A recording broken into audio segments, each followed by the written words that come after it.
Fala galera, sejam muito bem-vindos a mais um vídeo do canal. Bora analisar mais uma empresa americana aí bem interessante. Hoje eu vou trazer a Salesforce pra gente dar uma olhada. A Salesforce, que é uma empresa de tecnologia voltada a sistemas de CRM e que tá num momento bem interessante aí pra gente analisar, beleza? Então se você gosta desse tipo de conteúdo, já deixa seu like aí, se inscreve no canal e bora pro vídeo que seu tempo é importante. Então bora lá, pessoal. Como eu mencionei aqui, a gente vai dar uma olhada aqui na Salesforce, tá? A Salesforce é uma empresa gigantesca e eu acredito que muitos de vocês conheçam ela, tá? Mas pra quem não conhece, a Salesforce é uma empresa de tecnologia voltada a sistemas de CRM. Na verdade, ela é uma das grandes líderes aí desse sistema. E já fazendo uma introdução sobre a empresa, tá? Eu tô aqui no site dela e de maneira resumida, o que seria, né, esse tal de CRM, tá? Então aqui eu tô no site do Sebrae e o próprio Sebrae define CRM como sistema que organiza todos os pontos de contato que a sua empresa tem com os clientes para que fique mais fácil trabalhar estratégias de venda. CRM é um tipo de software desenvolvido para facilitar o relacionamento entre a empresa e a base de clientes, vem da sigla Customer Relationship Management e ele é usado para tornar o atendimento e abordagem de venda mais eficiente, conhecer o histórico do cliente, enfim. Basicamente é uma plataforma de software aí que junta todas as informações de um cliente, de um possível cliente e que de maneira automatizada aí gera mais eficiência para a empresa, né? Lembrando que uma empresa, mesmo pequena, de médio porte ou grande, ela gera muita informação, gera muito conteúdo aí nas relações com o cliente e esses sistemas basicamente ajudam a automatizar tudo, criam um ecossistema em relação aos clientes, justamente para melhorar a eficiência de venda, o atendimento para o cliente, né? Então, provavelmente, quando você está conversando com um robozinho lá no WhatsApp, coisa do gênero, pode ser um produto da Salesforce, tá? Então, basicamente, CRM é isso, é utilizado por várias milhões de empresas aí mundo afora, tá bom? Dito isso, vamos entender qual que é o papel da Salesforce nesse cenário de CRM. Para a gente ter uma ideia aqui, esse mercado de CRM, ou seja, de automação aí de dados de cliente, ele é um mercado gigantesco, tá bom, pessoal? Como vocês podem imaginar, todas as empresas aí, principalmente as grandes, tá? Elas geram muito conteúdo e elas precisam de alguma forma organizar isso e elas pagam caro para isso, para empresas como a Salesforce forneçam aí todas as plataformas necessárias. Então, atualmente a gente está falando aí de um mercado de 73 bilhões, tá? Na verdade, isso aqui é de 2024 e é um mercado que vem crescendo de maneira muito forte, com perspectiva aí de crescimento de mais de 14% ao ano.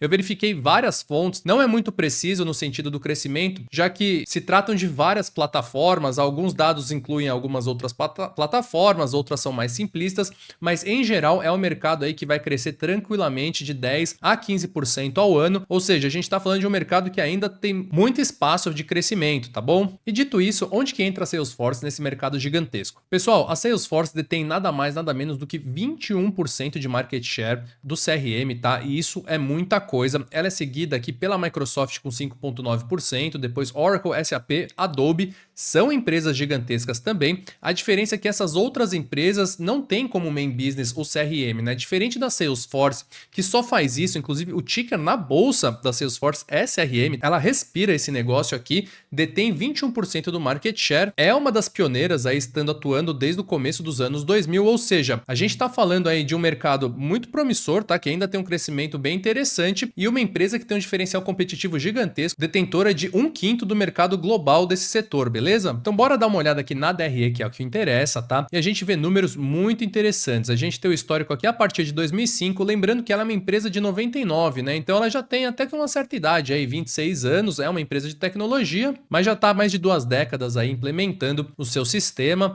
E a gente pode ver que ela tem um crescimento bem interessante aqui desde 2005, né, pessoal? A gente vê que desde aqui, ó, 2006, crescimento 50, 20%, ela não cresceu menos de 20% em nenhum ano até 2023, olha que legal, é uma empresa com crescimento muito acelerado e o que preocupa o mercado aqui nos últimos 2 anos é justamente isso, que ela cresceu 11% em 2023 e 8% em 2024, são números menores que a perspectiva de crescimento do próprio mercado de CRM, né? E isso é um ponto de atenção para o mercado, já que cresceu menos que a média em relação a ela mesmo e o mercado. Custo de mercadoria bem tranquilo, inerente ao setor de tecnologia, e aqui é um outro ponto de atenção, já que em despesa operacional é um ponto que preocupa o mercado, porque ela tem a despesa operacional muito alta, tá? Eu já trouxe algumas vezes aqui, via de regra, uma empresa saudável aí tem em torno de 50% do seu lucro bruto em despesa operacional. Então, seguindo essa regra aqui, já que ela tem um lucro bruto de 26 bilhões, ela deveria ter uma despesa operacional em torno de 13 bilhões. Se tratando de uma empresa de tecnologia, deveria ser até um pouco maior. E aí que vem uma grande ironia, né, pessoal? Porque ela é uma empresa que vende sistemas aí de eficiência, né? Ela quer tornar o teu negócio mais eficiente, menos funcionários produzindo mais, e ela mesmo não consegue entregar isso, né? Ela não é muito eficiente, né? Ela tem os 75 mil funcionários, tá? Gera uma despesa operacional bem alta e isso preocupa sim o mercado como um todo. Em geral, as outras linhas são tranquilas, tá? Ela tem uma receita não operacional que oscila bem, tá? Às vezes entra 2 bilhões no caixa, às vezes sai 1 bilhão. Então isso aqui é um ponto de atenção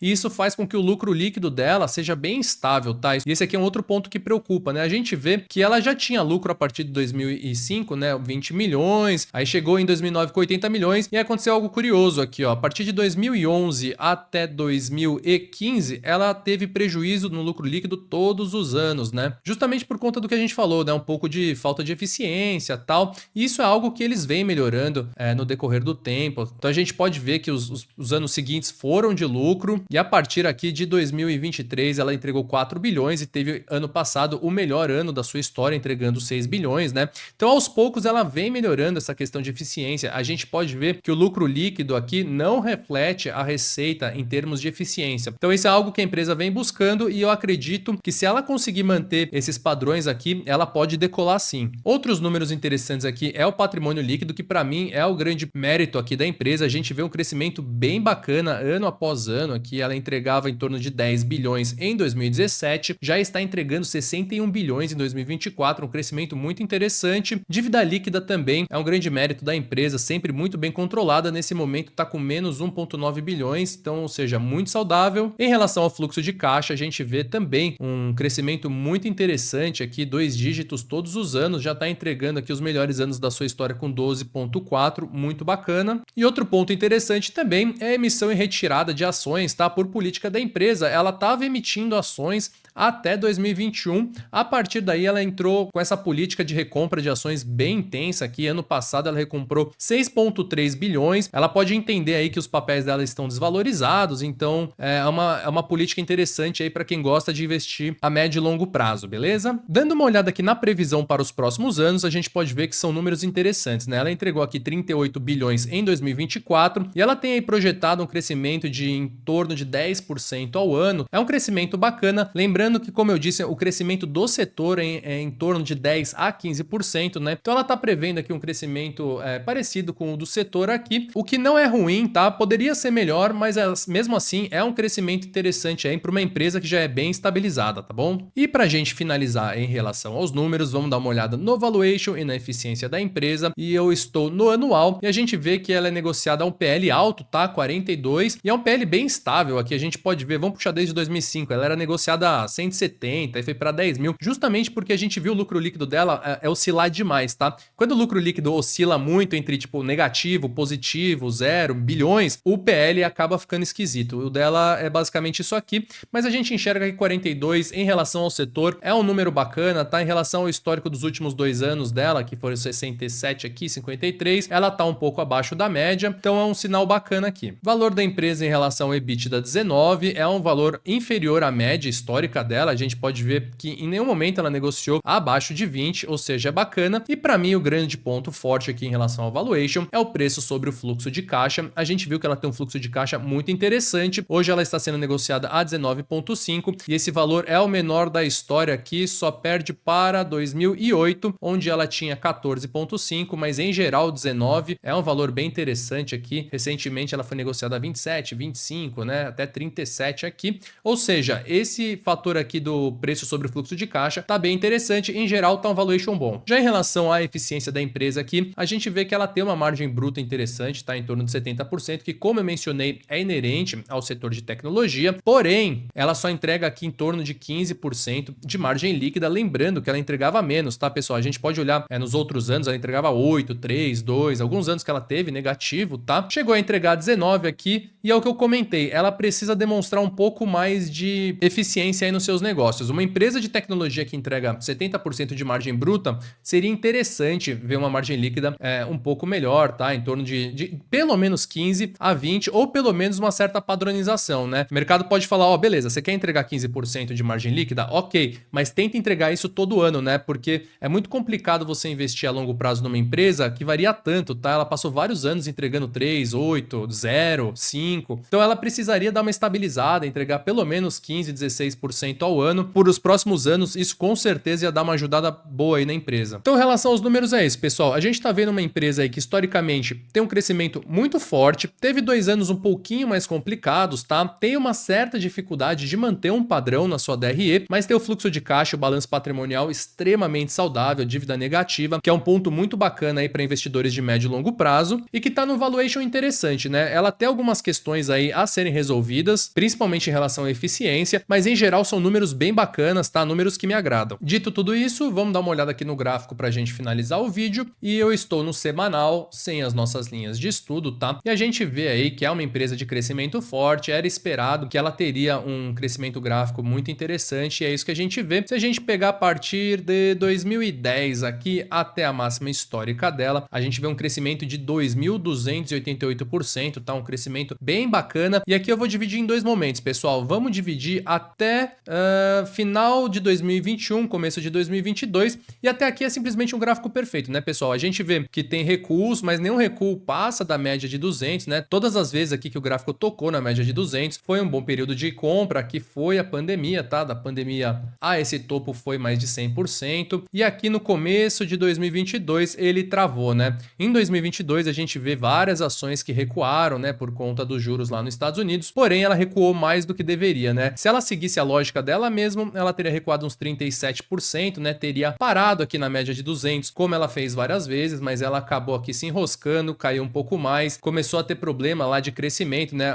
As projeções já demonstravam que ela ia desacelerar, o mercado puniu ela, depois ela começou a andar de lado, voltou para as máximas, caiu e tá meio que preso aqui de lado desde 2022. Vamos colocar nossas linhas de estudo aqui, que a gente vai ter uma noção melhor aqui do que fazer, tá? O lado positivo aqui é o seguinte, ela tá próxima no semanal da média de 200, a gente viu que historicamente estar próximo da média de 200 é um bom sinal, tá? Tem aqui em torno de 37% para voltar para a máxima e para voltar para essa mínima aqui mais uns 10, 12%, tá? Ou seja, ela tá numa região interessante de compra. Tá sendo negociado na parte de baixo aqui do RSI, eu acho que ela ainda pode cair um pouco mais. Vamos para o diário aqui para a gente ter uma ideia melhor do que fazer. Então assim, não tem nenhum desenho gráfico muito bem definido. O que a gente tinha aqui era uma tendência de baixa que foi rompida com essa pernada aqui, tá? Lembrando que o auge da questão das tarifas do Trump foi aqui em abril, tá? E desde esse fundo ela subiu 25%, só que diferente de outras empresas como a Microsoft, a Nvidia, que deslancharam, voltaram para a máxima, né? Subiram 40%, 50%. Ela travou aqui nesse meio, tá? E tá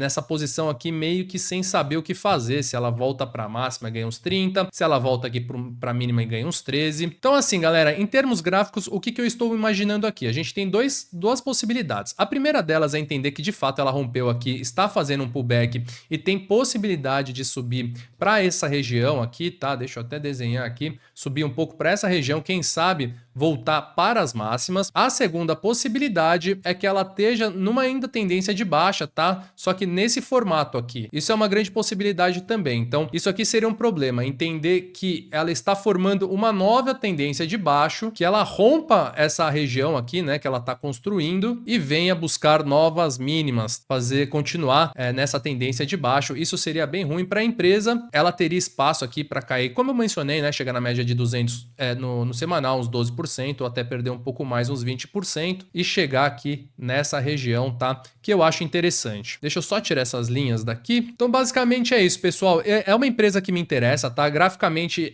eu acho que ela tem um pouco espaço para cair aqui. Eu vou até colocar um alerta nessa região de baixo, que é um ponto que me interessa sim, tá, pessoal? Se ela voltar para essa mínima aqui de abril, possivelmente eu monto uma posição. Aqui onde ela tá exatamente agora, eu gostaria de ver algo um pouco mais concreto, tá? Eu gostaria de ver se ela romperia essa região para voltar para as máximas ou, como eu mencionei, se ela continuaria a tendência de baixo para buscar esses fundinhos aqui. E quando ela atingisse aqui, provavelmente no diário e no semanal, ela estaria na parte de baixo do RSI. Como eu mencionei, no semanal ela estaria muito perto aqui da média de 200, que é uma região que eu gosto bastante. Eu acho que comprando aqui embaixo eu minimizo bastante os riscos e eu vou ter uma empresa muito bacana no meu portfólio, tá bom? Pra gente finalizar, vamos só comparar com algumas casas de análise, tá? Começar aqui pela TradingView. Ela tem uma alta aqui que ficaria entre 352 dólares a 440. Então a gente vê que seria mais ou menos aqui 350 seria voltar para as novas máximas, 440 já seria fazendo, né, uma pernada nova aqui, alcançando as novas máximas. Eu acho que é possível. Já algumas outras casas de análise, Barclays, JP Morgan, eles têm como 425, essa aqui tá bem pessimista, né? 200, 425, 450, 425, enfim, 425, 450 é unanimidade praticamente. E a gente estaria falando aqui 425 aqui até 450, tá?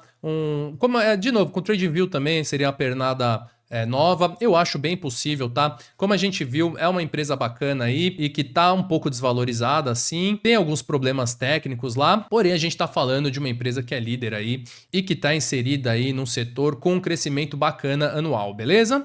Então vamos resumir aqui. Salesforce é uma empresa que tem 21% de um market share, de um setor que vem crescendo em torno de 12 a 13% ao ano. Isso não é normal, tá? Não é fácil encontrar uma empresa aí que tenha 1/5 de um mercado global aí tão grande, ou seja, isso é um ponto muito positivo para ela. A gente viu que ela tem problema sim no DRE, tá? É muito inconsistente, ela precisa buscar um pouco mais de eficiência. O mercado sabe disso, já precificou, tá? Esse é um dos motivos pelos quais ela nos últimos meses não voltou para a máxima, assim como a Microsoft, a Google, a Nvidia, que são empresas mais eficientes, porém a gente está falando de uma empresa muito boa aí, que no ponto certo, né, como eu marquei lá no gráfico, me interessa muito e provavelmente eu vou montar uma posição, beleza? Então basicamente é isso, pessoal, espero que vocês tenham gostado aí de conhecer mais uma empresa muito bacana americana, tá bom? Deixa nos comentários aí se você tem a Salesforce, alguma outra empresa que vocês queiram que a gente analise. Do mais, vejo vocês num próximo vídeo, um grande abraço, falou!